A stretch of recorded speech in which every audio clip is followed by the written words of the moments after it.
Yo les doy la bienvenida con los brazos abiertos. ¿Cómo les va? Muy buenos días para todos. Estamos en vivo en la televisión pública y esto es, como ustedes saben, Médicos por Naturaleza. Hoy con un programa muy pero muy especial vamos a hablar de una de las mayores epidemias de estos tiempos. Vamos a hablar de la diabetes, de la diferencia entre una y otra diabetes y cuáles las medidas preventivas que nosotros podemos tomar para definitivamente retrasar esta enfermedad en el tiempo, tratarla y evitar tenerla también. Y vamos a hablar de si efectivamente existe o no una diabetes congénita, si esto puede saltar en un embarazo, por ejemplo. Bueno, todas aquellas dudas que surgen en función de esta enfermedad las vamos a resolver en el día de hoy. Pero hoy también es un día muy importante porque es el Día Mundial de la Salud.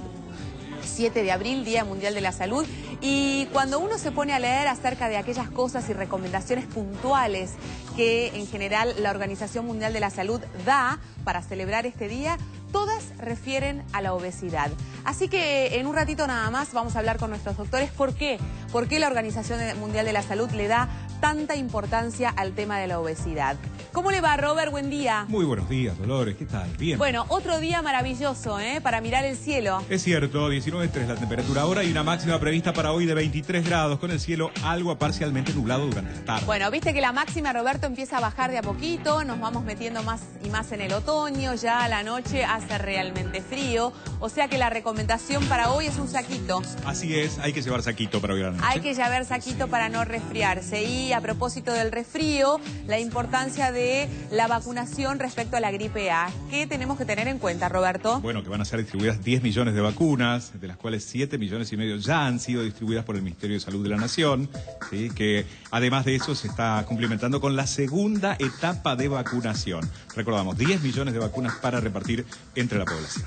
Bueno, y como todos los días les recordamos cuáles son nuestros teléfonos, así ustedes nos pueden llamar y nos pueden consultar. ¿Cuáles son? 4535-0705, 4535-0706, con el prefijo 011 para los que llaman desde el interior. Y les recordamos que hay un mail que está disponible para que ustedes nos escriban y nos consulten también. ¿Cuál es? médicos@tvpublica.com.ar. Bueno, rapidito le vamos a dar la bienvenida a nuestros doctores, al doctor Díaz, al doctor Berman y a la licenciada Yuval. Sí, me miran con cara de loca porque hoy necesito hablar con ellos desde el principio. ¿Cómo les va? Muy bien. ¿Bien? Bueno, hoy es el Día Mundial de la Salud y yo hacía referencia que cuando uno se ponía a leer estas recomendaciones, a mí en lo personal me asombró que hay una referencia directa y permanente hacia el tema de la obesidad. Así es, porque en realidad es la epidemia del siglo XXI. Sí. Hay una evolución muy importante y los pronósticos marcan cómo va a ir una tendencia cada vez más aumentada de lo que es obesidad y por ende también diabetes.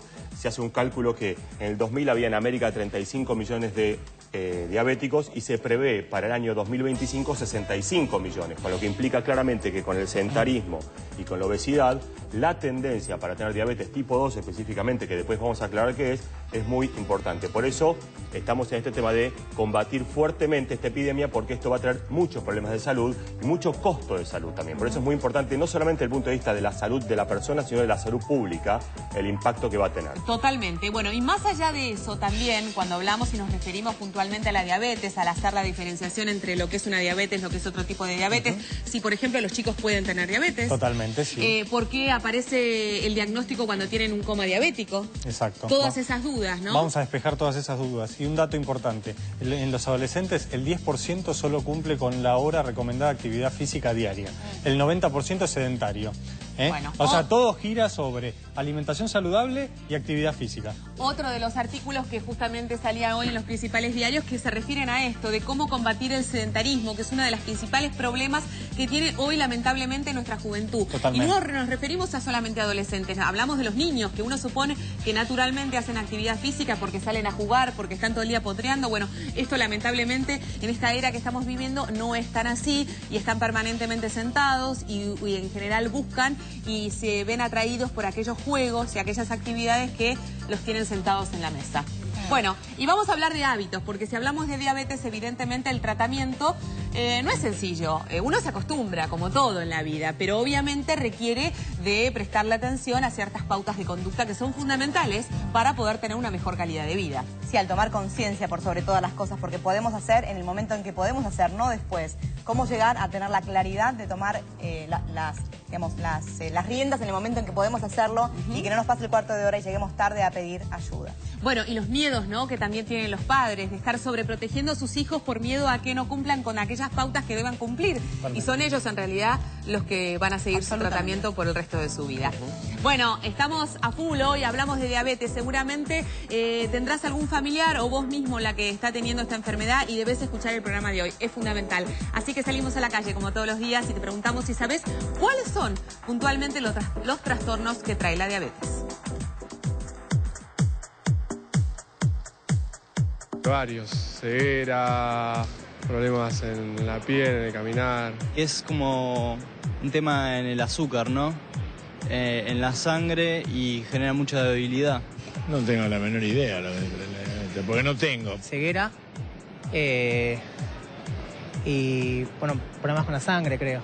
No se puede, por ejemplo, ingerir azúcares y demás. Obesidad, agravamiento del colesterol, problemas cardíacos. La diabetes, por lo que tengo generalizado, es que por el alto azúcar en la sangre puede causar ceguera, la obesidad también, glucemia en los brazos. Los pies, la piel, bueno, la vista. La verdad no. Sé que muchas personas de diabetes tienen ataques de vez en cuando, necesitan azúcar, insulina y demás, y no les permite tener una vida normal, por así decirlo. Como reduce la capacidad física, no se puede hacer demasiado ejercicio, o hay que tener mucho cuidado con las comidas. Es un control a largo plazo durante toda la vida. Bueno, hay varios conceptos que tienen cierta veracidad y otros que no. Pero la pregunta apuntaba a que no a alarmar, a en realidad hablar de aquellas cosas que puede provocar la diabetes, sino en realidad concientizar sobre aquello que nosotros debemos definitivamente hacer para poder obtener una calidad de vida y evitar tener estos trastornos, porque se habla de cosas posiblemente muy pero muy delicadas, como por ejemplo perder la vista. Estamos hablando de la ceguera, algo que suena absolutamente dramático, que no se llega definitivamente si uno hace el tratamiento adecuado y fundamentalmente llega al correcto diagnóstico a tiempo. Y esto es lo más difícil, y ya vamos a hablar de cómo se diagnostica la diabetes, pero fundamentalmente debemos explicar de qué se trata. Exactamente, la diabetes es una enfermedad en la cual la persona tiene cierta dificultad para manejar los niveles de azúcar de la sangre. Es una enfermedad metabólica. Eso puede ocurrir porque hay ausencia de insulina, que es la hormona que libera el páncreas para poder hacer que el azúcar de la sangre entre en las células. Y eso generalmente es lo que se llama la diabetes tipo 1, y la diabetes juvenil, que es una enfermedad básicamente autoinmune, que tiene cierta tendencia genética, pero que el 90% de los casos no es genética, sino que aparece porque aparece, y es lo que habitualmente se diagnostica en la adolescencia, ¿de acuerdo? Después tenemos la otra diabetes, que es la más frecuente y la más prevalente, que es la diabetes tipo 2, que es la diabetes del adulto, que es la que sí está asociada a la obesidad y al sedentarismo. Esa diabetes está generada porque el cuerpo no deja actuar bien a la insulina. El hombre tiene insulina, pero esa insulina no puede actuar bien.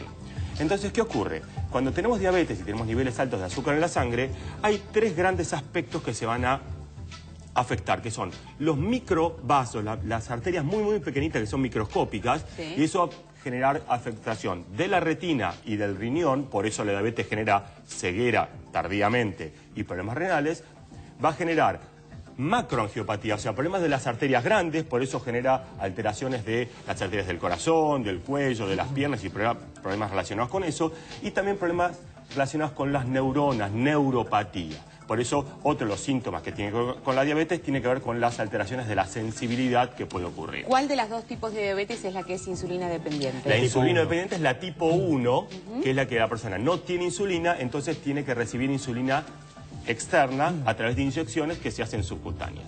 ¿Nosotros podemos evitar tener diabetes? Nosotros podemos evitar tener diabetes tipo 2 habitualmente, porque es la que está asociada con el estilo de vida. No podemos evitar tener diabetes tipo 1 porque eso está relacionado con la genética y una enfermedad autoinmune, como no puedes evitar tener la celiaquía o no puedes evitar tener la psoriasis, ¿de acuerdo? De todas maneras, hay sí un gran porcentaje de diabéticos que podrían no serlo si hubiese modificado a tiempo su estilo de vida. Y eso es lo que está pasando, porque lo que vimos que la diabetes tipo 2, que es la clásica diabetes del adulto, la diabetes que aparece a partir de los 35, 40, 50 años, asociada a la obesidad, al perímetro de cintura que hablamos siempre, Exacto. a la grasa visceral, está apareciendo cada vez más frecuente en los niños y en los adolescentes. ¿Por qué? Porque la incidencia de obesidad y sedentarismo en los chicos es cada vez mayor y eso genera que la resistencia a la insulina, la acción de su propia insulina sea mayor y después el cuerpo al principio compensa y manda más insulina y manda más insulina hasta que en un momento se agota el páncreas y entramos en diabetes. Por eso... Ahora, esto ya no es una enfermedad, la diabetes tipo 2, no es una enfermedad de adultos, sino cada vez más es una enfermedad más de niños y de adolescentes. Y la prevención tiene que ver con esto, porque habitualmente cuando uno diagnostica diabetes tipo 2, hay muchos años antes que esa resistencia a la insulina se puede detectar. ¿De qué manera? ¿Cuáles son estos signos que nosotros debemos tener en cuenta para decir, bueno, definitivamente me tengo que hacer un estudio? Que, por otra parte, es súper sencillo para diagnosticar la enfermedad, ¿no? Primero, lo que nosotros vemos para diagnosticar resistencia a la insulina, en realidad lo que vemos es lo que vemos de afuera, que es la persona con panza. La persona con perímetro y cintura alto. Eso habla de grasa visceral y habla que va a haber resistencia a la insulina. Lo mismo que la obesidad. Es la obesidad. La obesidad es lo que predispone a esa diabetes. Después tenemos ciertos valores de laboratorio que nos dicen, mira, tenés un síndrome metabólico, los triglicéridos altos, el colesterol bueno o bajo, la glucemia por encima de 100 y por debajo de 126. ¿Sí? Y después, ese valor de glucemia en el límite, uno puede hacer un análisis especial sobrecargando de azúcar al cuerpo y midiendo las 2 horas. Pregunta que uno se imagina, no sé, desde la ignorancia absoluta te estoy diciendo, más allá del análisis de sangre que nos da un indicador y un factor de cuánto, bueno, eso ¿Dónde estamos parados? De dónde estamos parados y del perímetro de la panza. Uno se marea, uno pierde el control de su cuerpo, uno tiene más dolor de cabeza que otras personas. O sea, hay cosas cotidianas que también reflejan... La diabetes tipo 1, que es la juvenil, habitualmente debuta, y eso lo vamos a ver bien con Ezequiel, debuta con síntomas y a veces debuta con síntomas bruscos, con un coma diabético. Claro. Exacto.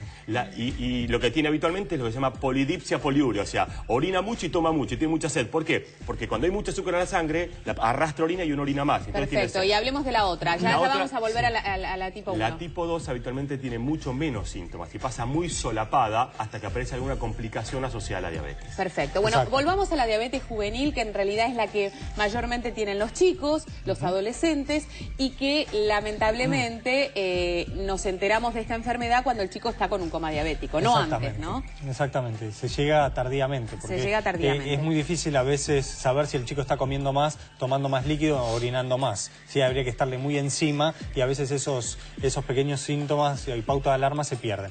Pero lo importante es que la diabetes tipo 1 tenemos el tratamiento específico que es la insulina. El páncreas no funciona, no produce más insulina, hay que dársela externamente. Y todo esto lleva un entrenamiento.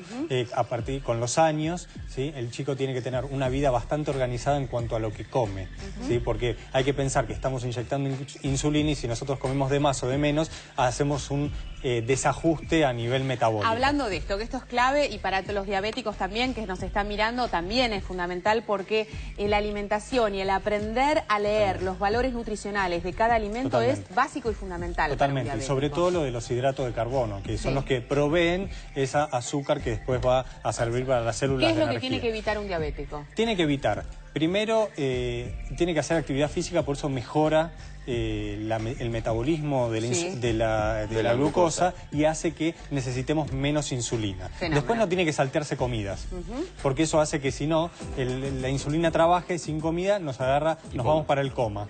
¿Sí? Perfecto. Entonces, eso es el coma. Exactamente. Y después, cuando haya un desajuste, sea un cumpleaños, que es algo normal en la vida de cualquier chico, donde va a comer más azúcar, hay que organizar bien para, en la próxima inyección, darle menor cantidad de insulina. ¿Y eso cómo lo va graduando? Hay dos técnicas. Una, el mismo chico se hace un pequeño pinchacito y sabe cuánto tiene con un aparatito, le mide la glucemia y sabe cómo está y sabe cuánto se tiene que dar, si tiene que aumentar o disminuir. Y si no, tenemos una prueba en orina que es más... ahí tenemos. Sí, esa es la típica... Es el test, que gracias a Dios accede hoy casi todas las personas que tienen la enfermedad y eso de manera gratuita.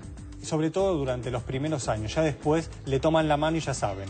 ¿sí? Bueno, más allá de esto, hay, creo yo, una concepción completamente errónea respecto a la diabetes tipo 1 y a la ejercitación física, ¿no? Digamos, porque hay como una fantasía de que si sos diabético no puedes hacer demasiado ejercicio físico. Error. Para nada. El diabético tiene que tener una vida completamente normal y cuanto antes lo diagnostique, más normal va a ser su vida. Y de hecho, todo lo contrario, las limitaciones de la diabetes no existen. O sea, la persona puede hacer actividad física, puede comer normalmente, lo que pasa es que tiene que saber que elegir qué comer. Lo que no tiene que comer son azúcares simples, no tiene que comer azúcar, pero puede comer pan, puede comer pasta, el tema es cómo comerlas y en qué cantidad. En qué cantidad.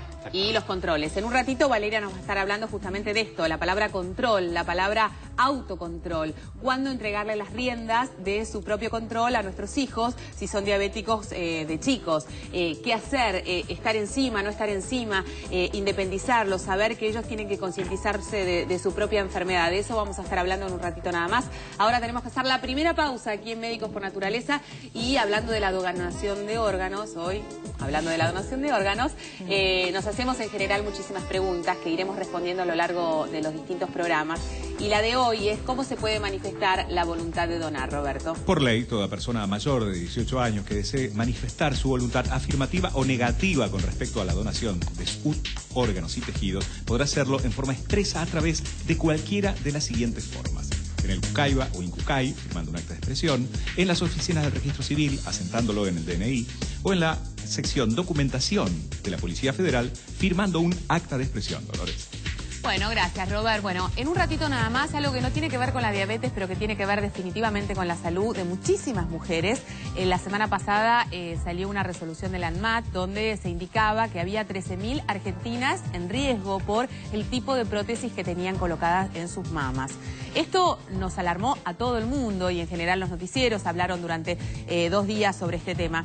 A nosotros nos pareció muy pero muy importante, siendo un programa médico, un programa de salud que habla de la prevención, retomar este tema y reafirmar cuáles son aquellas cosas que nosotros debemos tener en cuenta para definitivamente tomar la decisión si realizarnos una cirugía plástica en nuestras mamas. Por eso es que hemos invitado muy especialmente al doctor Guillermo Vázquez, que es presidente de la Sociedad de Cirugía Plástica de Buenos Aires, y él nos va a recordar, nos va a indicar y nos va a enseñar qué pautas nosotros debemos de tomar en cuenta a la hora de realizarnos una cirugía plástica. Hacemos una pequeña pausa con información y ya volvemos, estamos en vivo.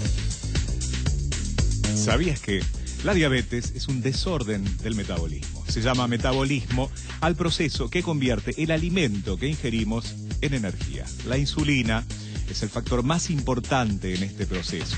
En las personas con diabetes, el páncreas no produce o produce poca insulina. Veo las cosas como son. Vamos de fuego en fuego hipnotizándonos. Y acá